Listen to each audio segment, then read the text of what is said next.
নমস্কার বন্ধুরা, welcome to এসটিউনিক sports. তো ইস্ট বেঙ্গল কিন্তু উইন্টারের কেনাকাটি করা শুরু করে দিয়েছে। একটা বড় চমক দিয়েছে, ইয়াগো ফালকেস সিলভাকে তারা দলে নিয়েছে।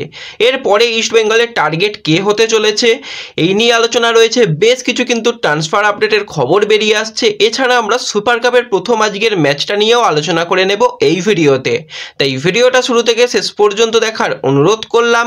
আর ভিডিও ভালো লাগলে ভিডিওতে লাইক দিয়ে চ্যানেলটাকে সাবস্ক্রাইব করে নিও, আর পাশের বেল আইকনটাকে মনে করে অন করে রেখো, তাহলে তোমাদের প্রিয় দলের খেলার সমস্ত আপডেট তোমরা এখানে পেয়ে যাবে। তো চলো আর দেরি না করে ভিডিও শুরু করা যাক। সুপার কাপের কিন্তু আজকে প্রথম ম্যাচটা ছিল দুপুর 2টো থেকে মুম্বাই সিটি এফসির সঙ্গে গোকুলাম কেরালা। তো মুম্বাইয়ের খেলা দেখার জন্য আমরা সবাই অপেক্ষা করছিলাম যে তারা কীরকম দল নামায়, কীরকম ফুটবল খেলে।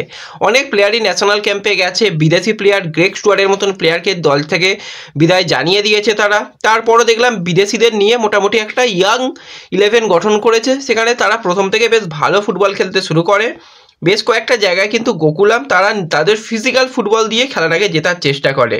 তো ম্যাচে 23 মিনিটের মাথায় অ্যালেক্সিস স্যানচেজ কিন্তু গোকুলামের হয়ে প্রথম গোলটা করে দলকে এগিয়ে নিয়ে যায়। এরপরও কিন্তু কোনো জায়গা থেকেই মনে হয়নি যে মুম্বাই ম্যাচটা হেরে যেতে পারে। তারা তাদের দিক থেকে তাদের মতন করে ফুটবল খেলার চেষ্টা করে, এবং যে প্লেয়ার দুটোর কথা অবশ্যই বলতে হয়, ইয়ালভ্যান নিফ এবং এল খায়াতি, এই দুজন প্লেয়ার নিজস্ব দায়িত্ব নিয়ে নেয় যে ম্যাচটা আমাদের জিততে হবে। ফার্স্ট হাফে হয়তো আমরা আর গোল দেখতে পাইনি, কিন্তু সেকেন্ড হাফের প্রথম দিকেই কিন্তু আমরা দেখি চিকারা 76 মিনিটের মাথায় গোল করে দেয়। তারপরে সমতায় তারা ফিরে আসে। এরপরে কিন্তু তারা তাদের গতিশীল খেলাটা খেলার চেষ্টা করে। গুরকিরা তো ফিজিক্যাল ফুটবল খেলার চেষ্টা করেছে এবং যথেষ্ট চাপে রেখেছিল গোকুলামকে। তো সেইভাবেই কিন্তু একদম ম্যাচের শেষের দিকে এসে পেনাল্টি পেয়ে যায় মুম্বাই সিটি এফসি, আর পেনাল্টি থেকে মাথা ঠান্ডা করে এল খায়াতি গোল করে দেয়। গোল করে দলকে জিতিয়ে দেয়। গোল করেছে প্লাস অ্যাসিস্ট করেছে, প্লেয়ার অফ দ্য ম্যাচ হয়েছে এল খায়াতি। তো কোনো দিক থেকেই বুঝতে দেয়নি যে দলে আজকে এত প্লেয়ার নেই, তাদের ছাড়া খেলতে হচ্ছে। তো প্রথম ম্যাচে কিন্তু মুম্বাই সিটি এফসি দাপটের সঙ্গে ফুটবল খেলে ম্যাচটা জিতে নিল। তো এই ম্যাচের কিন্তু তোমরা অনেকে কমেন্ট করেছিলে, তো অনেকের কমেন্ট কিন্তু মিলেছে। যাদের যাদের কমেন্ট মিলেছে তাদের নাম কিন্তু ফেসবুক পেজে অবশ্যই শেয়ার করা হবে। তাই যারা এখনও ফেসবুক পেজে জয়েন হওনি, ডেসক্রিপশন বক্সের লিঙ্ক থেকে ফেসবুক পেজে জয়েন হয়ে যাও। যাদের কমেন্ট মিলে গেছে তাদের নাম কিন্তু তোমরা আজকে ফেসবুক পেজে অবশ্যই দেখতে পেয়ে যাবে। এরপর যদি আমরা কিছু ট্রান্সফার আপডেট নিয়ে কথা বলি, প্রথমেই যে বিদেশি প্লেয়ারটাকে নিয়ে কথা বলবো, এবং পরিচিত বিদেশি প্লেয়ার তোমাদের সকলেরই, 33 বছর বয়সী স্প্যানিশ সেন্ট্রাল মিডফিল্ডারের প্লেয়ার জোসিবা বেইটিয়া, যাকে কিন্তু আমরা এবছরে দেখছিলাম দিল্লি এফসির হয়ে আই লিগ খেলতে। তো আই লিগে টোটাল 7টা ম্যাচ খেলেছে, কিন্তু হঠাৎই জোসিবা বেইটিয়া নিজে অফিসিয়ালি থ্যাংক ইউ জানিয়ে দিয়েছে দিল্লি এফসিকে। তো অনেক দিন ধরেই ইন্ডিয়ান ফুটবলের সঙ্গে যুক্ত রয়েছে, মোহনবাগান দলে খেলতে দেখেছি, তারপর Punjab FC, Rajasthan United, north ইস্টের হয়েও লাস্ট সিজনে কয়েকটা ম্যাচে খেলেছিল। তো এই সিজনে দিল্লির হয়ে ভালো ফুটবল খেললেও সে কিন্তু হঠাৎই দল পরিবর্তন করে নিয়েছে। তো দেখা যাক উইন্টারে আবার নতুন কোনো ইন্ডিয়ান ক্লাবে তাকে আমরা দেখতে পাই কিনা। এরপর যদি আরও একজন ভারতীয় প্লেয়ারকে নিয়ে কথা বলি, 26 বছর বয়সী ভারতীয় লেফট ব্যাকের প্লেয়ার স্যানসন ফেরিরা। তো এই প্লেয়ারটা কিন্তু এফসি গোয়াতে বহুদিন ধরে রয়েছে এবং খুব একটা বেশি গেম টাইম পায় না, ব্যাকআপ প্লেয়ার হিসেবেই খেলেছে। তো এতদিন প্লেয়িং কেরিয়ারে কিন্তু এফসি গোয়ার হয়ে তার 41টা ম্যাচ খেলা হয়ে গেছে, সেখানে 2টো অ্যাসিস্ট করেছে। তো এই প্লেয়ারকেও কিন্তু এফসি গোয়ার লোন ডিলে ছেড়ে দিয়েছে ইন্টারকাশি আই লিগের ক্লাবে, এবং ইন্টারকাশি যথেষ্ট ভালো তারা ফুটবল খেলছে। এই প্লেয়ার তাদের দলে আসাতে তারা কিন্তু আরও বেশি শক্তিশালী হয়ে গেল। পরবর্তী সময় আই লিগে তারা আরও ভালো ফুটবল খেলতে পারবে এই পেরিরা আসার ফলে। এরপর যদি আমরা কথা বলি ইস্টবেঙ্গলের নতুন বিদেশি সাইনিংয়ের প্লেয়ার, 34 বছর বয়সী স্প্যানিশ অ্যাটাকিং লাইনের প্লেয়ার ইয়াগো ফালকেস সিলভা। তো এই প্লেয়ারটা যে আইএসএলের অন্যতম একটা সেরা বিদেশি সাইনিং হয়েছে সেটা তো নিঃসন্দেহে বলা যায়।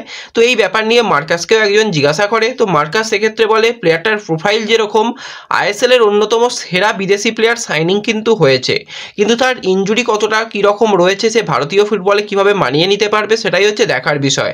যদি ঠিকঠাক মানিয়ে নিতে পারে তাহলে আইএসএল এর কিন্তু সর্বশ্রেষ্ঠ সাইনিং ইস্টবেঙ্গল কমপ্লিট করেছে। তো এক্ষেত্রে বোঝা যাচ্ছে কার্লেস যেহেতু পরিকল্পনা করে নিয়েছে, সে প্লেয়ার কিন্তু ভালো হবেই। কার্লেসের পরিকল্পনা অনুযায়ী প্লেয়ার নিঃসন্দেহে ভালো হয়। ইনজুরি অনেক দিন আগে পেয়েছিল, এতদিনে ফুল রিকভারি হয়ে গেছে। তো আইএসএল এর প্রথম যেটা আবার ম্যাচ হবে পরে লেগের ম্যাচ, তো সেখান থেকেই কিন্তু আবার এই ইয়াগো ফালকেস সিলভা এবং ক্লেটন সিলভা, দুই সিলভার খেলা কিন্তু আমরা লাল হলুদ শিবিরে দেখতে পাবো। এবং অবশ্যই মার্কাস জানিয়েছে প্লেয়ারের সাইনিংটা কিন্তু খুব ভালো সাইনিং করেছে ইস্টবেঙ্গল। এছাড়া আরও জানিয়েছে ভিঘ্নেশ দক্ষিণামূর্তির মতন যেরকম প্লেয়ারকে লোনে ছাড়তে হয়েছে হায়দ্রাবাদ এফসি থেকে, ওড়িশা তাকে তুলে নিয়েছে, এরকমভাবে কিন্তু বেশ কিছু প্লেয়ারকে আরও ছাড়তে চলেছে হায়দ্রাবাদ এফসি। এবং ইস্টবেঙ্গলের পরবর্তী টার্গেটই হতে চলেছে হিতেশ শর্মা, 26 বছর বয়সী সেন্ট্রাল মিডফিল্ডারের প্লেয়ার, 2024 সাল পর্যন্ত হায়দ্রাবাদের সঙ্গে কন্ট্রাক্টেড রয়েছে। তো বেশ কিছু প্লেয়ার কিন্তু একটা ওই কেস করে দিয়েছে যে তারা ঠিকঠাক টাকা পাচ্ছে না বলে, কিন্তু এই হিতেশ কেস করেনি। এমনকি হিতেশের কাছে আরও একটা বছরের কন্ট্রাক্ট এক্সটেনশনের অফার রয়েছে হায়দ্রাবাদের কাছ থেকে। এবার এজেন্ট মারফত কথাবার্তা চলছে, যদি সব কিছু ঠিকঠাক থাকে তাহলে হিতেশেরও কিন্তু একটা লোন ডিলে ক্লাব পরিবর্তন করার সম্ভাবনা রয়েছে। এবং মাঝমাঠে যদি ইস্টবেঙ্গলের সউল ক্রিস্পো আর হিতেশ এসে যায়, দুর্দান্ত একটা জুটি হয়ে যাবে ইস্টবেঙ্গলের মাঝমাঠে। এখন আমরা দেখতে পাচ্ছি সৌভিকের সঙ্গে একটা অনবদ্য জুটি মাঝমাঠে ইস্টবেঙ্গল তৈরি করে নিয়েছে। হিতেশ এলেও কিন্তু একটা বেস্ট অপশান ইস্টবেঙ্গল পাবে পরবর্তী সময়। আর এই সাইনিংটাকে যদি কমপ্লিট করতে পারে, টপ 6-এ থাকার মতন শক্তিশালী স্কোয়াড পেয়ে যাবে এবছরে। অবশ্যই ইস্টবেঙ্গল এবং কার্লেসের এই পছন্দের প্লেয়ারকে অবশ্যই ম্যানেজমেন্টের উচিত যে নিয়ে নেওয়া। তো তোমাদের মতামত অবশ্যই কমেন্টে জানাও যে এই হিতেশ শর্মাকে ইস্টবেঙ্গলে নেওয়া উচিত হবে কি হবে না। তো এই ভিডিওতে এইটুকুই ছোট্ট আপডেট তোমাদের সঙ্গে শেয়ার করার ছিল। ভিডিও ভালো লাগলে ভিডিওতে লাইক করে দিও, চ্যানেলে প্রথমবারে চ্যানেলটাকে সাবস্ক্রাইব করে দিও এবং ভিডিও সকলের সঙ্গে শেয়ার করে দিও।